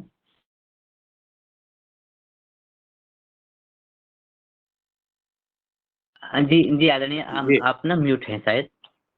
जी जी नमस्कार नमस्कार जी। ये जो चर्चा हुई है कल की जो बात हुई है, सुप्रीम कोर्ट ने जो निर्णय दिया है, मैं इसको एक अवसर के रूप में देख रहा हूँ, क्योंकि हम तो केवल भारत में रह करके अपनी बातें लग रहा है कि हम यहीं पर ही सीमित हैं और बाकी जगह जो हो रहा है बाकी दुनिया से हम उसको अगर उस परिप्रेक्ष्य में देखें तो मेरा विचार यह है और मैंने जो देखा है, मैंने जो सुना है, उसके आधार पर ये लगता है कि इस समय विशेष रूप से बहुत सारी ऐसी ताकतें एक्टिव होती हैं भारत में विशेष रूप से, जो कि यहाँ की प्रगति को, भारत की प्रोग्रेस को, यहाँ के जो कार्य हो रहे हैं, अच्छे कार्य हो रहे हैं, उसको दबाने के लिए कई तरह की बातें विदेशों में फैलाते हैं, प्रचारित करते हैं, प्रसारित करते हैं और उसका एक पूरा इकोसिस्टम है। अब उसको नाम भी दिया गया है कि पूरा एक तंत्र बना हुआ है जो कि भारत को आगे बढ़ने नहीं देना चाहता है और वो किसी भी तरह से यह कोशिश करता है कि भारत कम से कम आर्थिक रूप से तो आगे नहीं बढ़ पाए, आर्थिक रूप से उसकी प्रगति नहीं हो पाए, बाकी उसकी प्रगति हो जाए उससे ज्यादा उसको कोई मतलब नहीं है। हालांकि उसको भी तोड़ने बिगाड़ने में वो अपना पूरी भूमिका अपनाते रहते हैं जो इकोसिस्टम बना है उसके माध्यम से। और ये आज से नहीं, ये कई वर्षों से जब से हम आजादी हुई है तब से लगातार ये प्रक्रिया चल रही है। तो इसलिए कल का जो मैं इसको छोटा करते हुए अब अपनी मुख्य बात पर कहना चाहता हूँ कि कल का जो सुप्रीम कोर्ट का जो आदेश आया कि ऐसा भी हो सकता है और ऐसे छूट मिल जानी चाहिए और बहुत अच्छा है, तो उससे एक नैरेटिव तो डिस्ट्रॉय हो गया दुनिया में, भारत में हुआ हो, भारत में भी डिस्ट्रॉय हुआ कि यहाँ पर आपको बोलने की आजादी नहीं है, यहाँ पर आपकी डेमोक्रेसी खतरे में है, यहाँ पर लोकतंत्र कॉन्स्टिट्यूशन को गिर गया है, उसमें तानाशाही है। ये नैरेटिव जो है पूरी दुनिया में अब किस मुंह से कोई आगे कह सकता है, उसके बोलने का कोई अवसर ही नहीं मिला है, ये अवसर ही समाप्त कर दिया गया है। उसके साथ ही जो अच्छी बात ये हुई है वो ये हुई है कि हमारे अंदर से भी जो अभी तक के शांत बैठे हुए थे, अगर माना जाए कि ये कल सुप्रीम कोर्ट ऐसा निर्णय नहीं लेता तो सब लोग कहते हैं हाँ जी बिल्कुल बढ़िया चल रहा है, बहुत अच्छा हुआ, उसके बारे में कोई चर्चा नहीं होती, कम से कम इस खेमे के लोग तो इसके बारे में चर्चा भी नहीं करते। लेकिन अब चर्चा करने लग गए हैं, पीआईएल की बात उठाने की बात हो रही है, तो ये इसको एक अवसर के रूप में देखना है कि ये अवसर है हमारे लिए कि अपने आप को समझें और अपने भारत के खिलाफ जो षड्यंत्र रचे जा रहे हैं वैश्विक स्तर पर, और कई तरह के उसके षड्यंत्र हैं, कई लेयर हैं उसकी, और जिसमें कि कोई भी अछूता नहीं है, कोई ना कोई उससे प्रभावित रहता है और जो भी उसका पाला बदल के दूसरी तरफ जाता है या दूसरी तरफ मुड़ता है तो उसको तुरंत उसको एक अलग तरह से देखा जाता है, जो नहीं बदलता है उसकी छवि दूसरे तरह की होती है। तो बहुत अच्छी अपॉर्चुनिटी है कि हम कम से कम इस बहाने जागें और इस तरह की गतिविधियां करें और जो भी हमें करना है उसके प्रति जागरूक होते हुए भी, और ये चीज को वैश्विक स्तर पर समझते हुए कि हमें अपनी प्रगति से रोकने वाले कौन-कौन ताकतें हैं, तत्व हैं, पार्टी हैं, इन सबको अच्छी तरह से समझते हुए सोच समझ करके विचार करें। ये हमारे जागरण करने का एक अवसर है, जो कि इस तरह से मिला हुआ है। तो इसको कदापि ये नहीं समझें कि ये अंत हो गया है, ये अंत नहीं है, ये इस चीज की शुरुआत है, क्योंकि ये जो लड़ाई है ये कई तरह से लड़ने की आवश्यकता है और कई फ्रंट्स में लड़ने की आवश्यकता है और ये बौद्धिक स्तर की जो लड़ाई है बड़ी खतरनाक है। ये तो जमीन में आमने सामने की लड़ाई से भी ज्यादा खतरनाक है, क्योंकि इसमें आपके जो बच्चे हैं, आपके जो छात्र हैं, उनके मन पर ऐसा विष भर दिया जाता है। और विशेषकर कि ऐसी हमारी जो शिक्षा व्यवस्था है उसमें स्लीपर सेल्स घुसे हुए हैं, जो स्लीपर सेल्स धीरे धीरे आपके बच्चों को, आपके विचारों को, उनको प्रदूषित कर रहे हैं। तो यह भी एक बड़ी महत्वपूर्ण चीज है कि केवल प्रदूषण हमारा पानी जल में ही नहीं हो रहा है, उसके विचारों में भी हो रहा है। विशेष करके नई पीढ़ी में उसको सोशल मीडिया के माध्यम से, उसके अन्य माध्यम से उसको विष बनाते जा रहे हैं, जिससे कि आप जो हम संस्कृति है हमारी, उससे आप दूर हो जा रहे हैं, अपने आप को गौरवान्वित नहीं समझ पा रहे हैं। अपनी पूर्व की जो संस्कृति थी उसके बारे में आप अनभिज्ञ होते हुए भी आप दूसरे के उसका उसका क्रिटिसाइज करने पर ही लगे हुए हैं। तो इस तरह की जो चीजें हैं, ये एक बड़ा मुझे लगता है कि परिदृश्य है, जिसको समझते हुए हमें अपने स्तर से जो भी हम कार्य कर सकते हैं उसको लगातार करते रहने की जरूरत है। इन चीजों पर निरंतर चर्चा भी करते रहने की जरूरत है, इसके प्रति आक्रोशित भी होने की जरूरत है। लेकिन कुल मिलाकर के आने वाले समय पर इसके सकारात्मक परिणाम ही सामने आएंगे। एक बुराई का अंत बुराई से नहीं हो सकता है, उसका बुराई होगी तो उसका एक अच्छाई भी सामने निकल के आएगी। तो इतना मुझे अभी कहना है संक्षेप में। ये विषय बहुत बड़ा है, मेरे अपने जो मैंने विचार दिए हैं उससे बहुत ज्यादा बड़ा है, इसका विस्तार बहुत ज्यादा बड़ा है। इसको इसको हमें समझना है, और जो चीजें हमारे नियंत्रण में नहीं है उसके प्रति जागरूक रहते हुए, जो चीज हमारे नियंत्रण में है, जिसको हम कर सकते हैं उसको करते रहना है, और जो हम प्रभावित कर सकते हैं उसको प्रभावित करने का प्रयास करना है। बातचीत जरूर जारी रहनी है, संवाद जरूर जारी रहना है। तो इतना ही कह के मुझे आज के अपने कमेंट इस विषय पर देने थे।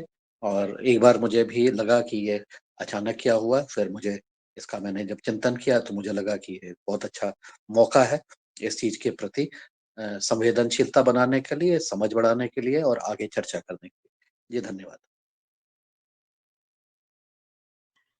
जी धन्यवाद सर।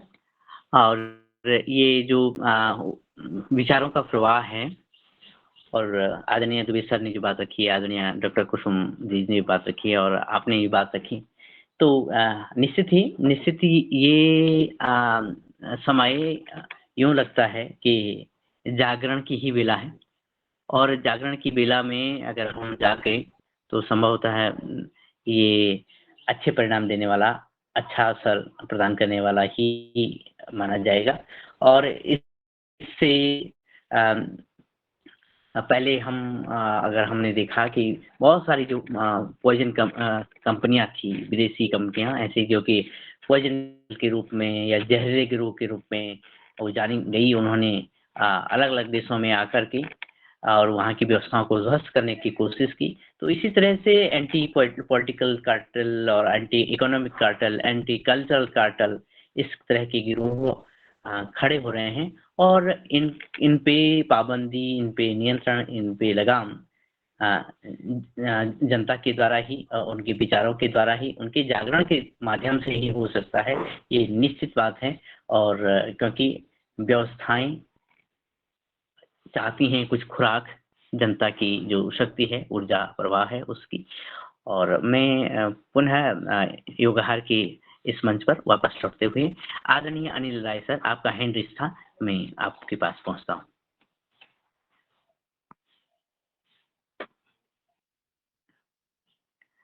जी ओम, सदन को प्रणाम।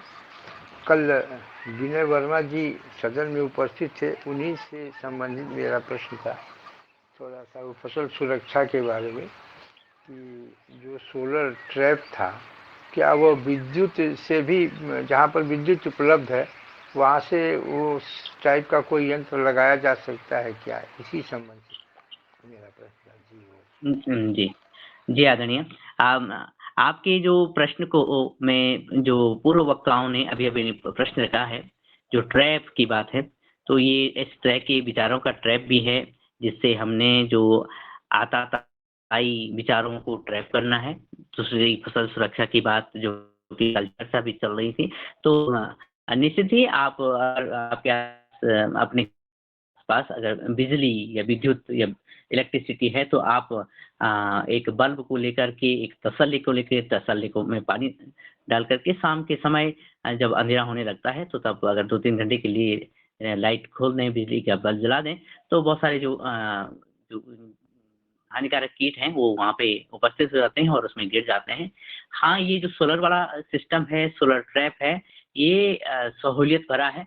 इसमें एक बार कुछ खर्चा तो लगता है लेकिन काफ़ी समय तक ये चलता है और इसमें जो बल्ब्स लगे रहते हैं, जो लाइट लगी रहती है ना, वो कीट-पतंगों को ज़्यादा आकर्षित करती है। तो इसलिए किसान का थोड़ा इसमें सहूलियत मिलती है, फ़ायदा होता है। इस पे चर्चा पुनः हम करेंगे क्योंकि ये फिर बड़ी चर्चा का विषय हो जाता है और चर्चा होना भी स्वाभाविक है, आवश्यक भी है। आपके प्रश्न के बाद मैं आदरणीय कल्पना कोटले जी बहन जी के पास पहुँचता हूँ। जी, आपका हैंड रेज़ है।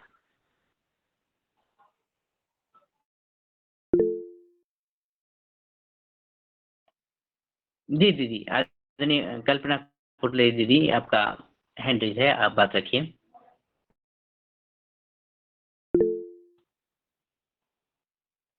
आपका हैंड रेज़ तो है लेकिन शायद आप म्यूट जी, हैं, आप अनम्यूट कर लीजिए। जी, अमृत सदन को नमन और आचार्य श्री और स्वामी जी के सूक्ष्म उपस्थिति को नमन, गुरुदेव के।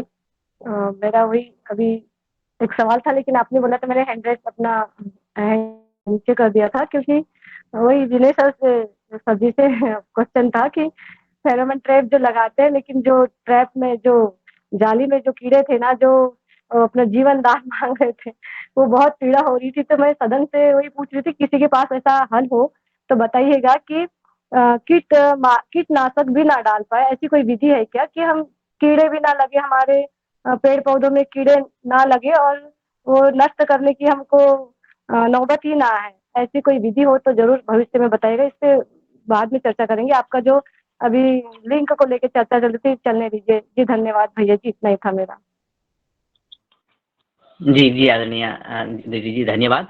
और निश्चित ही आपने कहा कि हम हत्या न करें, लेकिन एक बात सामने आई है कि हमने अपनी खेती जो अभी आदरणीय पवन सर कह रहे थे, हमने सिस्टम है, जो इकोसिस्टम है, वो बिगाड़ दिया है और वो जब इकोसिस्टम बिगड़ जाता है तो बहुत सारे ग्रुप्स जो हैं वो व्यवसायों के एंटी हो जाते हैं और विपरीत दिशा में कार्य करने लगते हैं। तो हम इस विपरीत जो कार्य हो रहे हैं हमारे खेतों में, हमारी बहुत सारी जो हमने जो हाइब्रिड सीड हो गया और जो बहुत सारे जो पॉइज़न डाल दिए हैं, उससे कीटों की संख्या क्या उनकी प्रतिरोधक क्षमता निरंतर बढ़ती गई और वो और भी स्ट्रॉन्ग रक्त बीज से वो दाना बन गए।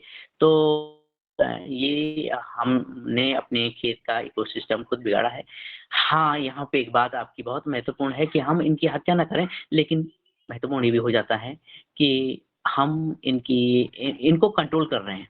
इनकी पॉपुलेशन में को कंट्रोल कर रहे हैं और ताकि इनकी पॉपुलेशन ना बढ़े, आगे ना बढ़े क्योंकि बहुत ही बड़ी मूवमेंट या अभियान के तहत या कह सकते हैं कि क्रांतिकारी रूप से ये कीट-पतंगे बढ़ते हैं और हमारे खेत की फल सब्जियों को पैदावार को चपट कर लेते हैं। दूसरी बात अगर हम विकल्प ये है कि हम कीटों की पॉपुलेशन के साथ मानव पॉपुलेशन को विषैले पदार्थों से उनकी तो आने वाली भविष्य पीढ़ी की भी संभावना कर रहे हैं। तो लंबी है और हम उन जिससे कि कंट्रोल कर पाएँ अपने खेतों में और निश्चित ही हम ऐसे जो भयंकर कीट हैं उनसे बचाव कर सकेंगे, लेकिन उसके लिए हमें प्राकृतिक खेती की तरफ कदम बढ़ाने पड़ेंगे और थोड़ा समय तो लगेगा। पुनः इस चर्चा को अगले सत्र में करेंगे और मैं सदस्यों से विनता हूँ कि अभी हमारे चैट बॉक्स में कल वाली जो लिंक है वो मौजूद है। जिन नियमित सदस्यों ने अगर गूगल फॉर्म नहीं भरा हो तो वो फॉर्म भी भर दें और इसी क्रम में आदरणीय सुनना चाहेंगे आदरणीय सीमा दीदी जी को, सीमा पांडे जी को और कि वो कल भी हम संक्षिप्त रूप में सुन पाए थे आज समय है कि वो किस तरह से आज के विचारों को सुनती हैं, अलग-अलग महानुभावों ने अपने विचार रखे हैं और आप अपना जो कार्य कर रहे हैं उस विचार को किस तरह से इस मंच पर आज रखेंगी। आदरणीय सीमा पांडे जी। जय गौ माता सभी को। जी, मैं यहाँ पर बिहार औरंगाबाद में श्री श्री पंचदेव धाम आश्रम है और आश्रम के साथ साथ यहाँ मंदिर है, गौशालाएं हैं, उस पे मेरा काम चल रहा है। और हमारे यहाँ जो गौशाला है, यहाँ पर जो लोग गौ माता को काटने ले जाते हैं, काटने के लिए उन्हें बचा कर लाया जाता है और उन्हें रखा जाता है। तो उस गौ माता के गोबर से मैं यहाँ प्रोडक्ट बना रही हूँ। और साथ में ये जो आश्रम है, यहाँ तो मैं अभी साल भर से ही आई हूँ। पहले मेरा झारखंड में ही मतलब मेरा घर है, वहीं पर कार्य चल रहा था। तो मैं जब यहाँ आई तो देखिए यहाँ पर 20 साल से जैविक खेती भी हो रही है। यहाँ चावल होता है, सबसे ज़्यादा मात्रा में चावल होता है और गेहूँ होता है। और मैं आप लोगों के साथ भी ज़्यादा समय तो मुझे नहीं हुआ जुड़े हुए, और जब मैं वहाँ पर भी पहुँची आप लोगों के साथ स्वामी जी के पास भी, तो 2 दिन में ही मेरी तैयारी हुई। मुझे मतलब रिजर्वेशन तक नहीं मिला, जनरल से ही आना पड़ा, पर मुझे लगा कि नहीं, बहुत अच्छी जगह मैं जा रही हूँ और मुझे पहुँचना चाहिए। और आप लोगों के पास पहुँच के बहुत अच्छा लगा कि जैसे एक नया परिवार मिल गया और मुझे बहुत कुछ नया सीखने को मिलेगा, ये भी लगा। और सच में मैं रोज जुड़ रही हूँ आप लोगों के साथ और मुझे हमेशा एक नया चीज सीखने को मिल रहा है। और मैं जैसे देख रही हूँ कि हमारे यहाँ पर भी बिहार में जहाँ मैं हूँ, जो हमारा आश्रम है, हमारे आश्रम की तरफ से तो जैविक खेती हो रही है, पर और जो लोग हैं वो लोग जागरूक नहीं है। पर आप लोगों को सुनकर लग रहा है कि मुझे और लोगों से मिलना चाहिए, उनको भी जगाना चाहिए और जैविक खेती के लिए हर लोगों तक बात फैलाना चाहिए कि नहीं। क्योंकि मैं देख रही हूँ जैसे हमारे घर जो जहाँ पर मैं हूँ रूम लेके, जहाँ मुझे दिया गया आश्रम से बगल में ही स्ट्रॉबेरी की खेती होती है और इतना केमिकल वो लोग डालते हैं, इतना ज्यादा जहर डाल दे रहे, और स्ट्रॉबेरी अच्छा समझ के लोग बहुत प्यार से खा रहे हैं, बहुत ज्यादा खाते हैं, तो जहर ही अपने शरीर में सब डाल रहे हैं। तो मैं लोगों से मिलकर लोगों को बताना चाहती हूँ कि भाई आप जैविक खेती कीजिए, आप लोग को इससे बहुत फायदा होगा। तो आप लोगों को सुनने से मुझे बहुत ज्यादा जानकारी मिल रही है, बहुत अच्छा लग रहा है। और मुझे तो ज्यादा खेती के बारे में नॉलेज नहीं है, मैं गौ माता के गोबर गौमूत्र इस पे ही कार्य करती हूँ, सारा प्रोडक्ट बनाती हूँ। और हर पर्व त्योहार के हिसाब से हमारे जैसे दीपावली में दिया, लक्ष्मी गणेश की मूर्तियां, ये सब बनते हैं। अभी रक्षाबंधन आ रहा है, इसमें हमारा गौ माता के गोबर से राखी बनकर तैयार होगा। और उसका मेन मकसद है कि राखी भी जैसे मैं माला स्वामी जी को दी थी, आप लोग जो भी देखे, तो उसका मकसद था कि रेडिएशन से बचाना। इसी तरह गौ माता के गोबर से जो राखी भी बनेगा वो भी हाथ में पहन के रखने से, और गौ माता का गोबर है वो रेडिएशन से बचाएगा, मेन मकसद है बनाने का। अच्छा, और एक बात है, इस राखी में हम लोग बीज डाल देते हैं, फल फूल सब्जी जो भी मिलता है, जिससे कि जब आप राखी पहने तब तक तो ठीक है, और उसके बाद जब आपको हटाना भी है तो उसे निकाल के कोई गमला में डाल दीजिए, जिससे कि पेड़ पौधे जो भी होंगे बीज हो जाएंगे, जिससे कि एक निशानी रहेगा कि हाँ मेरी बहन ये राखी बांधी थी जिससे ये पौधा तैयार हुआ है। तो इस तरह से मेरा कार्य चल रहा है। धन्यवाद।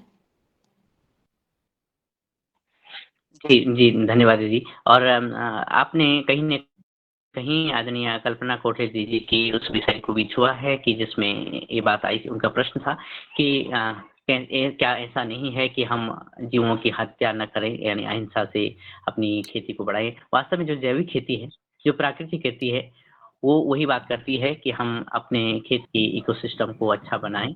और दूसरी बात रही आदरणीय सीमा पांडे दीदी जी की बात, तो वो भी उसी प्रकृति का एक भूमिका निभा रही हैं कि कैसे वो गौ उत्पादों से, गोमित्र से विभिन्न पदार्थ, विभिन्न वस्तुएं तैयार कर रही हैं। और आदरणीय दीदी जी ने तो जो माला पूज्य स्वामी जी को सौंपी थी, तो स्वामी का कहना था कि मैंने गौ उत्पाद तो अन्य चीज देखे, लेकिन जो माला है, गोमित्र की जो माला है, ये मेरे लिए अलग ही अनुभव का विषय है, आदरणीय पूज्यवर ने कहा था। और इसी जो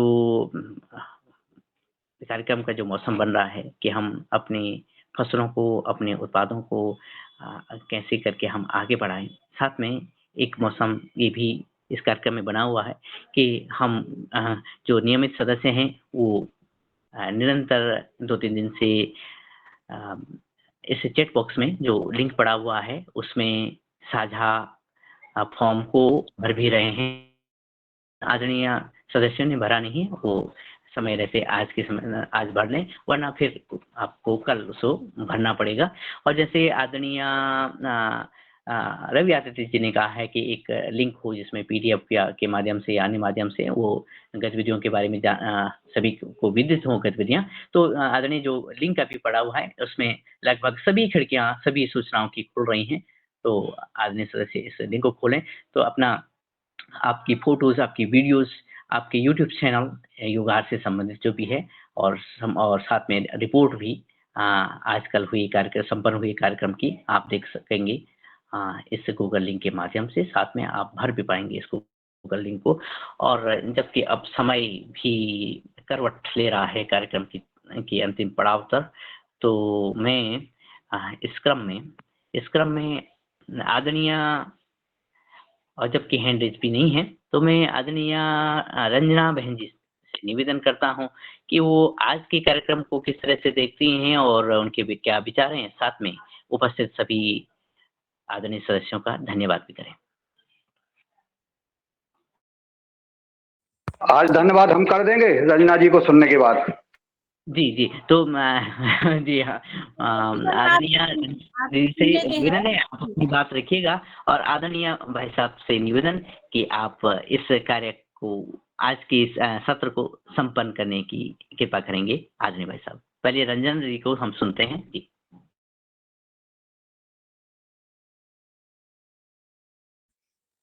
जी, धन्यवाद आदरणीय दिनेश भैया और धन्यवाद आदरणीय सभी योगाहार मंच से जुड़े हमारे भाई बहनों का, जो आज मुझे दिनेश भैया ने हमारे इस योगाहार पर बोलने के लिए अवसर दिया और आभार के लिए भी बोला था।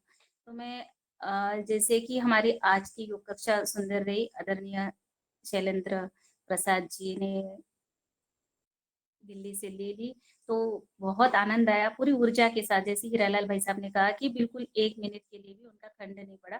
बहुत सुंदर योग की क्लास रही और पूरी ऊर्जा के साथ रही, तो मैं उनका धन्यवाद और अभिनंदन और आभार भी करती हूँ।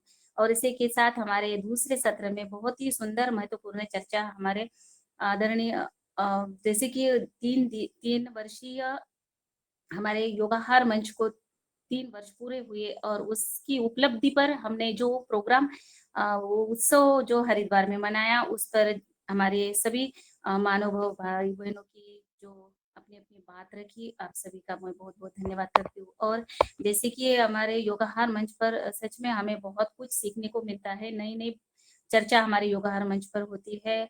आज भी जैसे हम समाज सेवा है, राष्ट्र सेवा है, जो भी कहीं पर भी कुछ अन्य कार्य होता है, उनकी भी हमें इस योगाहार मंच पर जानकारी मिलती है। वो भी घर बैठे ही, कहीं पर जाने की कोई ये नहीं है, बस मोबाइल ऑन करो और सब हम इंटरनेट के माध्यम से जुड़ते हैं।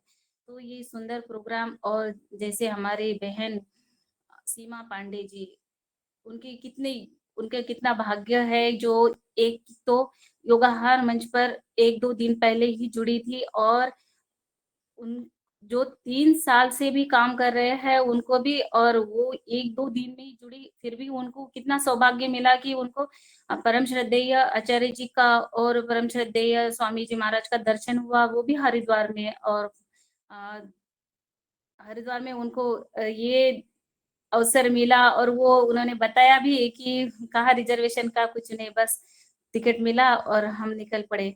जैसे कि आदरणीय मुन्नीला भैया ने भी कहा था कि कोई रिजर्वेशन, कोई सीट की कोई ये नहीं होगा, कंफर्म नहीं होगा, अगर हमारे मन में होता है निर्णय कि हमें करना ही है, तो बस हम निकल पड़े हैं। वैसे ही हमारी बहन जुड़ी और उनको बहुत ही सौभाग्य प्राप्त हुआ। 2-3 दिन हम साथ में रहे, बहुत ही अच्छा, और उनको हमने भी समझा और जो कि कार्य कर रही है उनके बारे में उन्होंने बता दिया था। उनको मैं योगाहार मंच पर बने सिंह भाई साहब ने बोला था कि उनको लेना है, तो उनका वो लिया ही नहीं, उनका मार्गदर्शन। तो फिर यो डायरेक्ट हमारे योगा हरमंच पर हरिद्वार में ही मिलना हुआ, बहुत अच्छा लगा। नए-नए और भी हमारे योगा हरमंच पर भाई-बहन आए थे, वहाँ पर उनका भी मिलना हुआ। और फिर जो हमारे पुराने भी हैं योगा हरमंच के, जैसे आदरणीय रवि आदित्य सर, आदरणीय भुवनेश्वर जी, कुलदीप पुनियाल जी, इन सभी भाई को मिलने का अवसर था, मगर जैसे इटारसी प्रोग्राम में मिले थे और ऐसा लग रहा था कि ये यहाँ पर भी आ जाएँगे, मगर ये मिलने की इच्छा थोड़ी रह गई है। और फिर अभी आदरणीय दिनेश भैया कह रहे थे कि अगला जो हमारा पड़ाव होगा, अगला जो उत्सव होगा, शायद देहरादून में होगा। तो सभी तैयारी कर लीजिए और आने वाले जो उत्सव है, वो एक देवभूमि पर ही होगा और वहाँ पर भी कुछ हमें नया कुछ सीखने को मिलेगा, देखने को मिलेगा। और ऐसे ही हम जो कि हमारा जो योगाहार कार्यक्रम है, उनमें दिन-ब-दिन जुड़ते रहिए सभी भाई-बहन और अपनी सेवा देते रहिए, इस कार्य को आगे बढ़ाइए। ने कहा जो हमने जो ये छोटा वृक्ष था, इसको हमने बड़ा कर दिया है अभी, और इसको और भी बड़ा करना है, हम सबकी ज़िम्मेदारी है। ऐसे ही हम सहयोग और सहभागिता करेंगे। और इन्हीं शब्दों के साथ मैं सभी का धन्यवाद करती हूँ और मुझे बोलने का अवसर दिया। जी, धन्यवाद दिनेश भैया। जी, जी, बहुत-बहुत धन्यवाद आपका।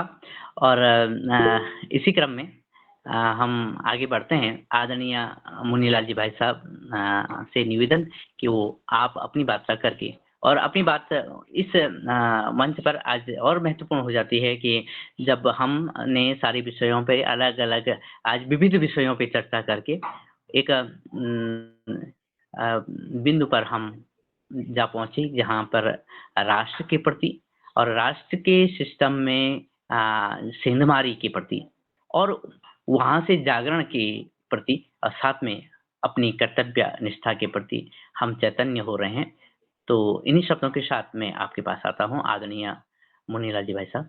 आप अपनी बात रख कर के सभी का धन्यवाद करें।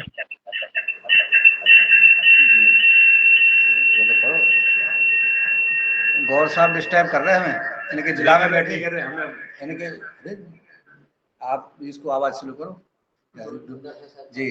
बहुत बहुत प्रणाम सदन को और महत्वपूर्ण चर्चा जो हो रही है उसमें हम आज हमारे साथ हैं युवा भारत के राज्य प्रभारी आदरणीय अनिल सेन जी और ये आदरणीय प्रदीप वैष्णव जी प्रदेश कोषाध्यक्ष युवा भारत के माखन नगर, जिन्होंने योग का शिविर यहाँ भव्य करा रहे हैं।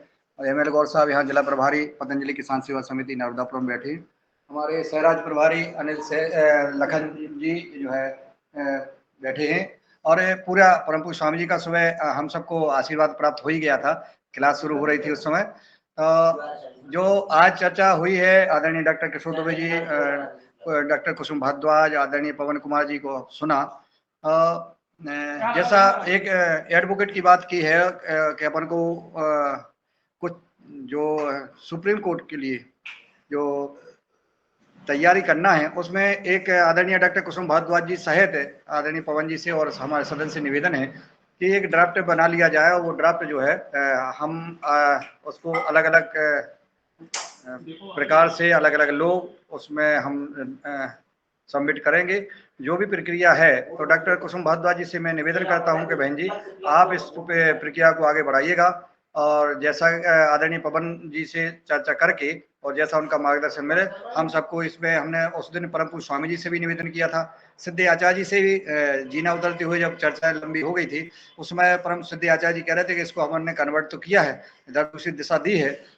और परम पूज्य स्वामी जी से भी चर्चा हुई और लगातार दोनों महान पुरुषों से चर्चा होना साधारण तौर पे तो हमारे योगाहार कार्यक्रम से एक ये संदेश जाना चाहिए कि हमने शुरुआत की है और हमने क्या किया है। इसमें चूंकि जुडिशियल में थोड़ा सा हम सबको उतना अनुभव नहीं है, लेकिन डॉक्टर कुसुम भारद्वाज जी उसमें से चूंकि उसमें शुरू से जुड़ी हुई हैं और भी जितने परिचित हैं, हमारा निवेदन है कि इस विषय पे अलग से चर्चा करके आदरणीय पवन जी से और फिर आप शुरुआत करें। अब से जब से लेट हो गए हैं अब इसको करना ही है, बस जैसे भी हो हमको लागू करना है जी। और आदरणीय सभी महानुभावों को बहुत बहुत साधुवाद, सबका आभार ज्ञापित हो गया है, सबको साधुवाद, सबको धन्यवाद। ओम। आभार कहाँ हुआ है? आभार नहीं हुआ है। किया नहीं आपने? नहीं, आभार नहीं, आप करा रहे थे। आदरणीय। बहन जी आपने बुक किया तो है, शायद नहीं किया, मैं फिर से कर दूं? चलिए, आदरणीय रंजना किनीकर जी, आदरणीय अनिल राय जी, आदरणीय आज भुवनेश्वर राय जी को भी मैं चूंकि सुन नहीं पाया था, लेकिन हाँ आज उनका मार्गदर्शन प्राप्त किया बहुत दिनों के बाद। आदरणीय दिनेश जी सेमवाल जी, जिनका बारे में अब बताने की जरूरत नहीं है, सारा सदन समझ गया है, जान गया है। आदरणीय डॉक्टर किशोर दुबे जी, आदरणीय डॉक्टर कुसुम भारद्वाज जी, आदरणीय हीरालाल कुशवाहा जी, जिन्होंने आज हमारे चीफ युवाचार्य जी को आज दिया है। आदरणीय कल्पना खोटले बहन जी, आदरणीय माया राजदीप शर्मा जी, आदरणीय मिथिलेश सिंह जी, आदरणीय एमएल गौर साहब, आदरणीय नागेंद्र सिंह लोधी जी। नागेंद्र सिंह लोधी जी, आपने वो लिंक देख ली हो तो और आपका समाधान भी हो गया होगा, नहीं तो आप अपनी बात रख सकते थे। आदरणीय पवन कुमार जी, कुशल नेतृत्व सफल मार्गदर्शन के साथ हम सबका मार्गदर्शन कर रहे हैं। आदरणीय हमारे PFSP PURI से आदरणीय अनिल भाई जी, आदरणीय प्रणाली मराठे जी, आदरणीय पुनीता साकरे बहन जी, आदरणीय राजेश श्री कुशवाहा जी, आदरणीय रविचंद्र मेहरा जी, आदरणीय रामकृपाल पटेल साहब, आदरणीय रवि आदित्य जी, बहुत दिनों के बाद आज आपका आगमन हुआ है, आपका स्वागत, वंदन और अभिनंदन है। ये दरबार में आते रहें, हाजिरी लगाते रहें, अच्छा लगता है। आपने सफल कृषकों की कई कहानियां सुनाई हैं, कई दिखाई हैं, और जिससे हम सबको प्रेरणा मिली है। आपका प्रसाद है, आपके प्रसाद को नमन करते हैं। आदरणीय मुकेश मालवीय जी, आदरणीय रूप सिंह राजपूत जी, आदरणीय रुचि जी, आदरणीय बहन सीमा पांडे जी, आदरणीय शरद भैया जी, आदरणीय वैशाली विनायक जी, आदरणीय डॉक्टर विनोद भट्ट जी, और जो लेफ्ट हो गए हैं उन सभी भाई बहनों को मैं नमन, वंदन और प्रणाम करता हूं। एक युगहार कार्यक्रम का जो ऐतिहासिक कार्यक्रम हुआ है, उसकी चर्चा पूरे गाँव तक, वो शहर तक और सारे संगठनों में पहुंच गई है, और सोशल मीडिया के माध्यम से भी लोगों को पहुंची है। इसी प्रकार का हम एक जज्बा कायम रखें, अपना इतिहास बनाते जाएं, और जो आज विषय पर जो चर्चा हुई है सुप्रीम कोर्ट के संबंध में, इस पर भी हम निश्चित चिंतन करें और इसको हम आगे बढ़ें। जय हिंद, जय भारत, जय जवान, जय किसान, वंदे मातरम। परम पूज्य स्वामी जी, परम सिद्धि आचार्य जी,